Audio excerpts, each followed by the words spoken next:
나의 모습 나의 소유 주님 앞에 모두 드립니다. 모든 아픔 모든 기쁨 내 모든 눈물 받아주소서.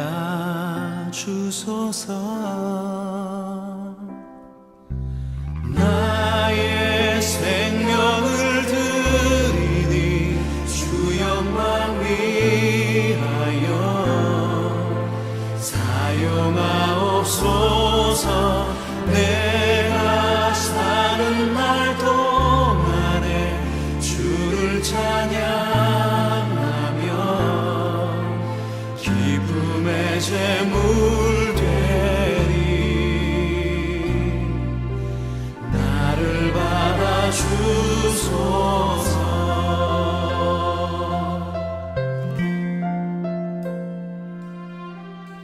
민수기 34장. 여호와께서 모세에게 말씀하여 이르시되 너는 이스라엘 자손에게 명령하여 그들에게 이르라. 너희가 가나안 땅에 들어가는 때에 그 땅은 너희의 기업이 되리니 곧 가나안 사방 지경이라. 너희 남쪽은 에돔 곁에 접근한 신강난이 너희의 남쪽 경계는 동쪽으로 염해 끝에서 시작하여 돌아서 아그라빔 언덕 남쪽에 이르고 신을 지나 가데스바네아 남쪽에 이르고 또 하살아다를 지나 아스몬에 이르고 아스몬에서 돌아서 애굽 시내를 지나 바다까지 이르느니라. 서쪽 경계는 대가 경계가 되나니 이는 너희의 서쪽 경계니라. 북쪽 경계는 이러하니 대에서부터 호르산까지 거하라. 호르산에서 거 하맛 어기에 이르러 스닷에 이르고 그 경계가 또 시브론을 지나 하살레난에 이르나니 이는 너희의 북쪽 경계니라. 너희의 동쪽 경계는 하살레나에서 거 스밤에 이르고 또 그 경계가 또 스밤에서 리블라로 내려가서 아인 동쪽에 이르고 또 내려가서 긴네렛 동쪽 해변에 이르고 그 경계가 또 요단으로 내려가서 염해에 이르나니 너희 땅의 사방 경계가 이러하니라. 모세가 이스라엘 자손에게 명령하여 이르되 이는 너희가 제비 뽑아 받을 땅이라.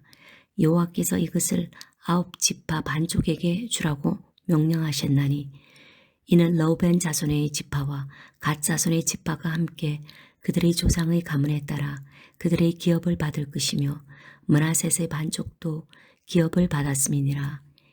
이 두 지파와 그 반 지파는 여리고 맞은편 요단 건너편 곧 해 돋는 쪽에서 그들의 기업을 받으리라. 여호와께서 또 모세에게 말씀하여 이르시되 너희에게 땅을 기업으로 나눌 자의 이름은 이러하니 제사장 엘라아셀과 눈의 아들 여호수아니라. 너희는 또 기업의 땅을 나누기 위하여 각 지파에 한 지휘관씩 택하라.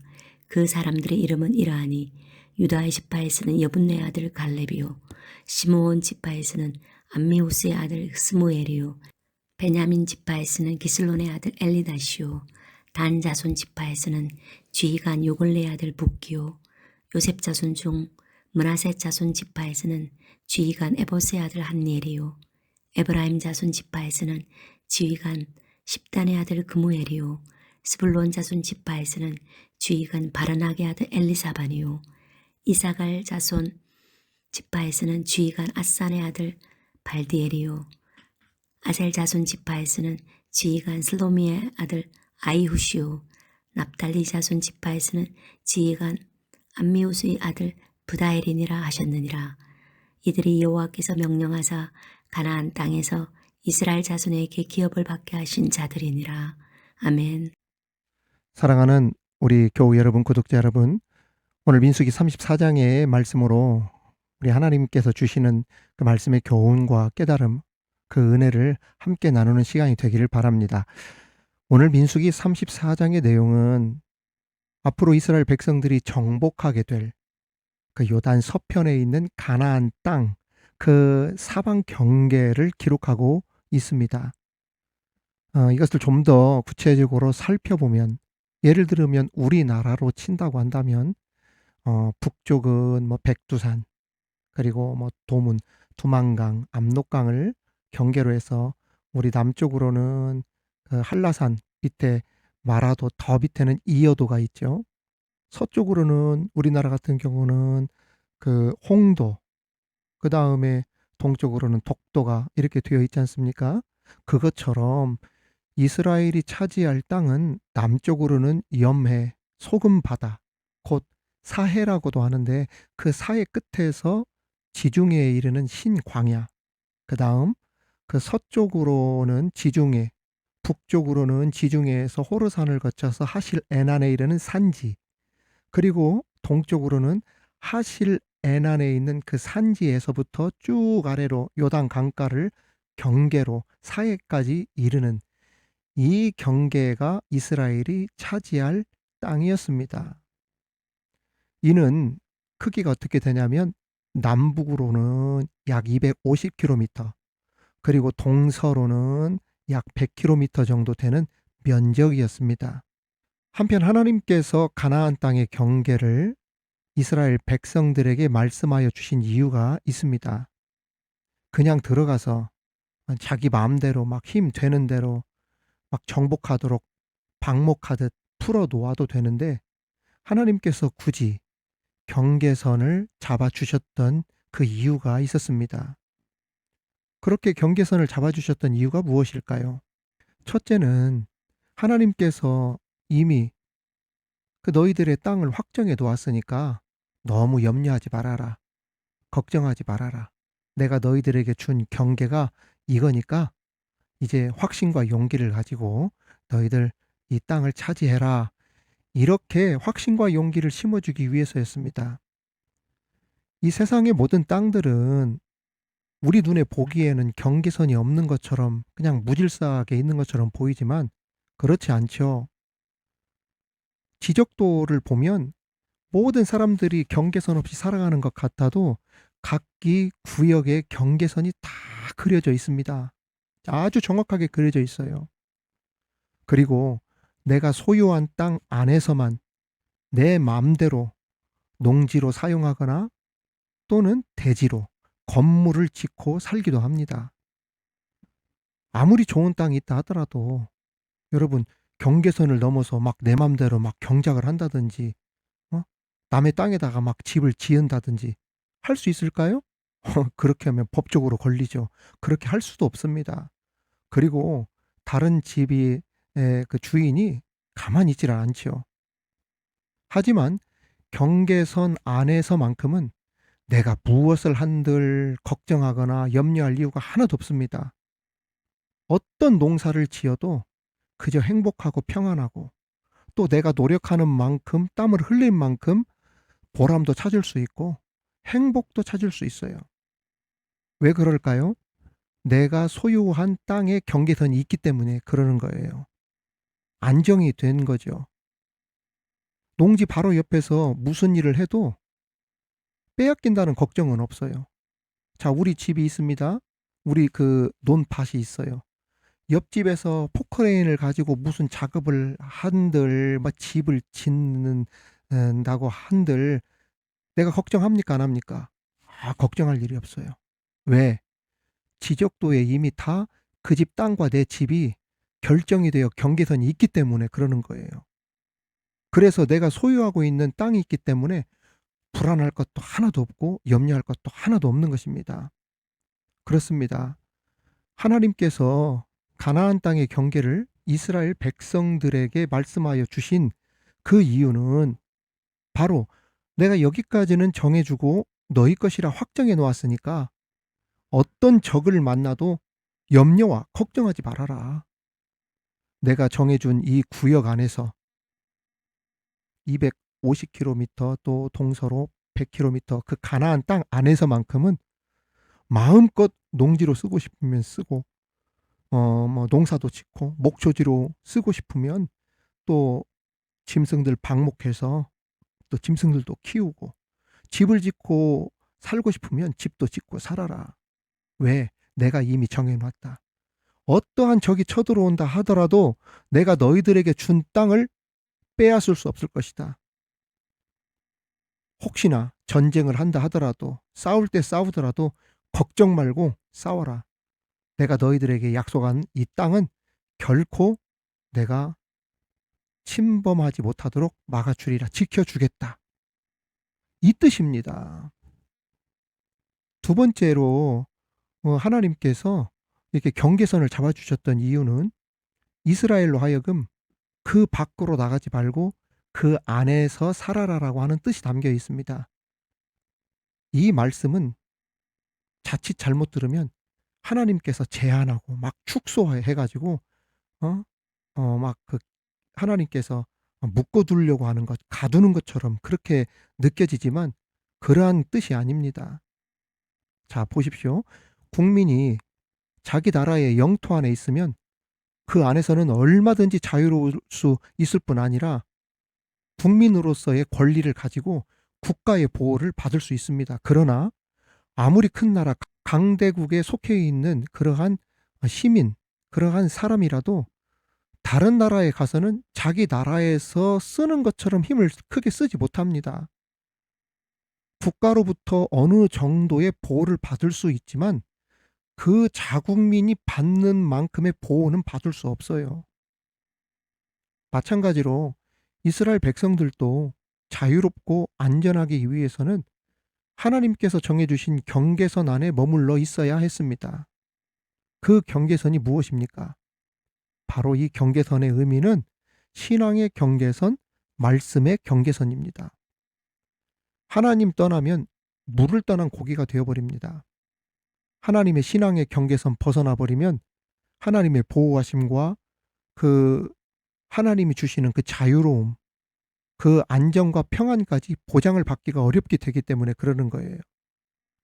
성경에 보면 자기에게 정해진 경계선을 넘어갔다가 생명을 잃은 자가 있죠. 그 대표적인 인물이 시므이라고 하는 인물입니다. 다윗과 솔로몬 시대에 있었던 인물이거든요. 이 시므이가 피난길에 있던 다윗을 저주를 한 일이 있습니다. 아버지 다윗을 이어 왕위에 오른 솔로몬은 아버지 다윗을 영접해 주기는커녕 다윗을 저주하고 악담을 퍼부었던 시므이를 처단하는 대신에 그의 주거지를 예루살렘으로 제안했어요. 그러니까 오늘로 말하면 가택 연금과 같은 벌을 시므이에게 내렸던 것입니다. 즉 시므이는 원래 같으면 벌써 아버지 다윗을 경멸하고 저주를 했던, 오늘로 말하면 어떻게 얘기를 할까요? 가짜 뉴스를 퍼뜨려서 거의 막 아버지를 하마터면 억울한 누명을 써서 죽일 정도로 저주를 했다고 할 수 있을까요? 아니면은 어떤 테러를 하는 수준의 그러한 저주를 퍼부었다니까요. 당장 죽을 수도 있었죠. 즉결 심판받아서 죽을 수도 있었는데 이 시므이에게 처단하는 대신에 그 가택 연금과 같은 벌을 내려서 예루살렘 안에 있으면 내가 너 살려주겠다. 벗어나면 너 죽는다. 예루살렘의 경계를 넘지 않는 조건으로 사형을 면하게 되었던 것입니다. 예루살렘 벗어나지 않으면 살고 예루살렘을 벗어나면 죽게 되었던 것이죠. 이러한 조건 속에서 시므이는 그 집행유예 같은 그 3년간을 잘 버텼습니다.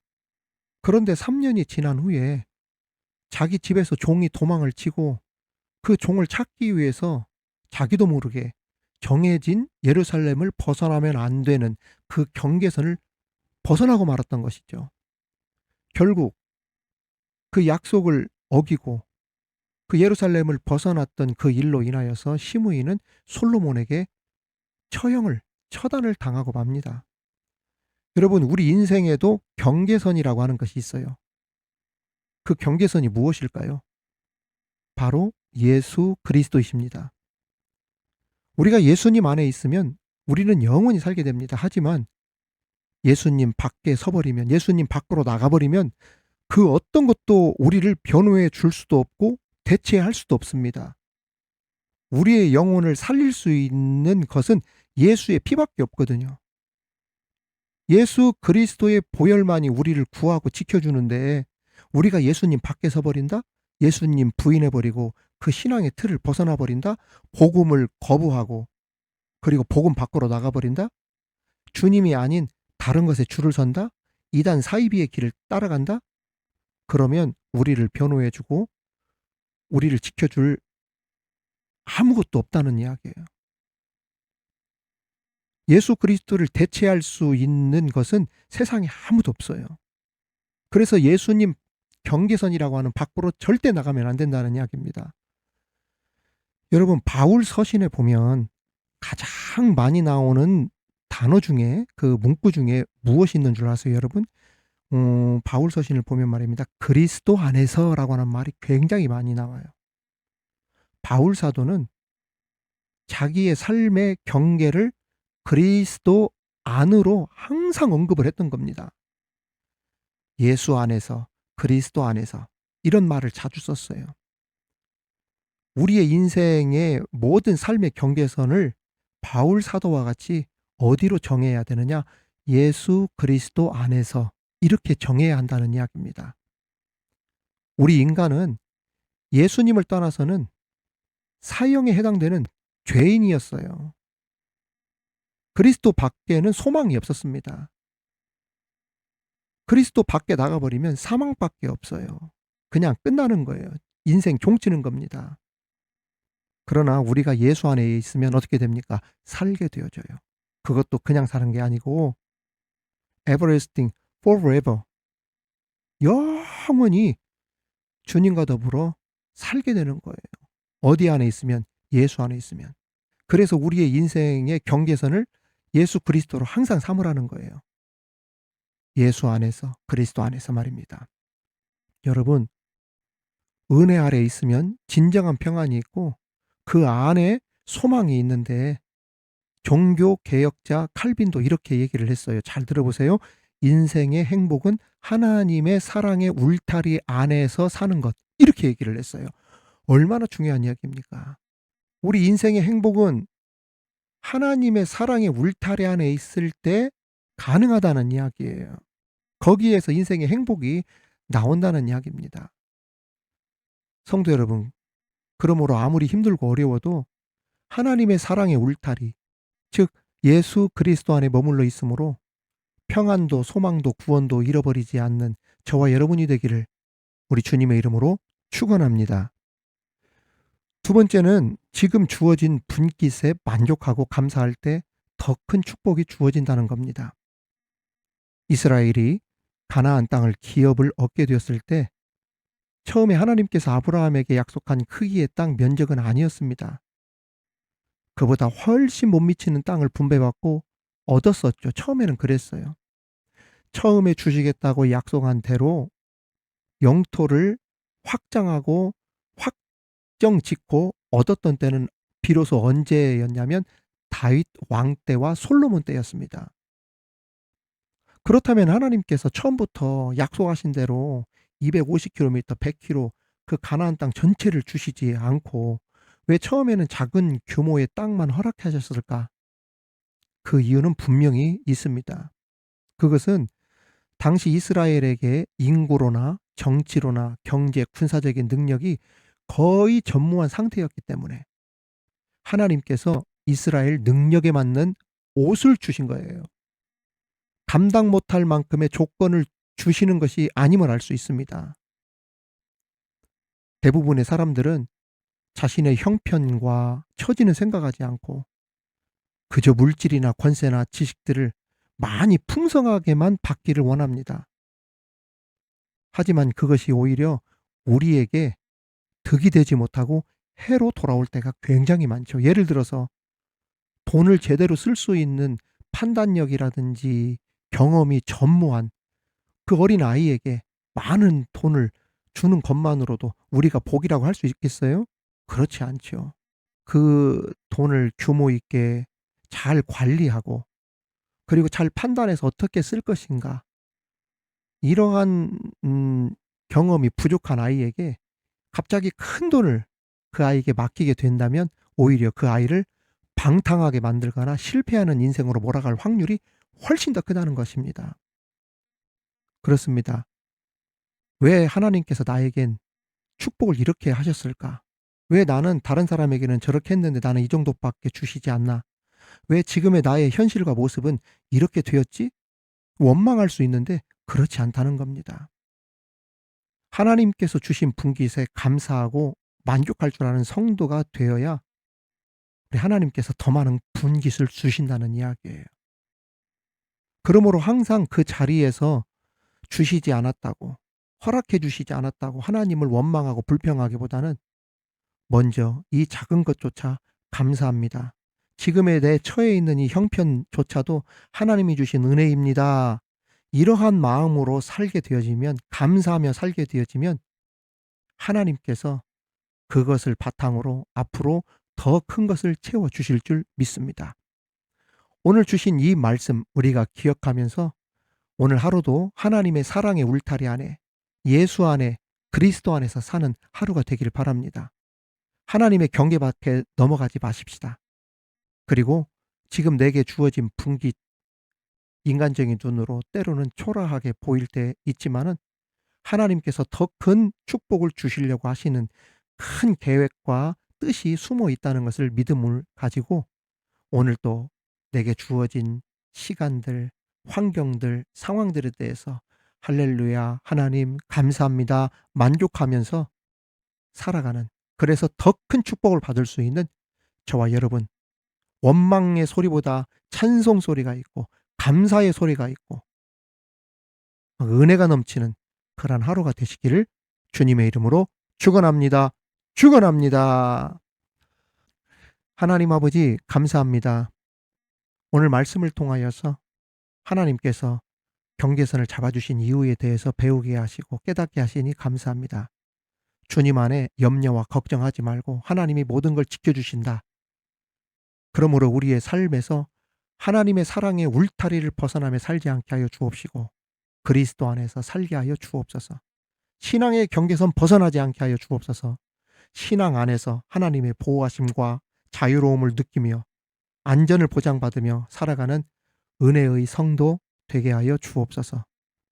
더 나아가 지금 내게 주어진 분깃들이 부족하게 보인다 하여서 원망하거나 불평하는 일 없게 하여 주옵시고 그저 내 상황에 대해서 감사하고 찬양하면서 오늘 하루도 하나님의 사랑의 울타리 안에서 행복한 하루, 승리하는 하루, 감사와 찬송이 넘치는 하루가 되게 하여 주옵소서.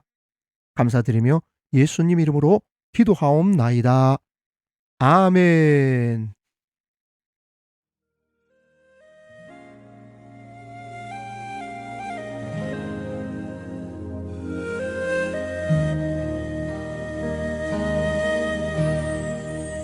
예수 안에 소망이 있네. 내 빛과 힘 나의 노래. 환난 중에 도우시는 주 나의 견고한 반석. 그 신사랑 그 신평화 두려움에서 날 건지네. 내 위로자 내 모든 것 주 사랑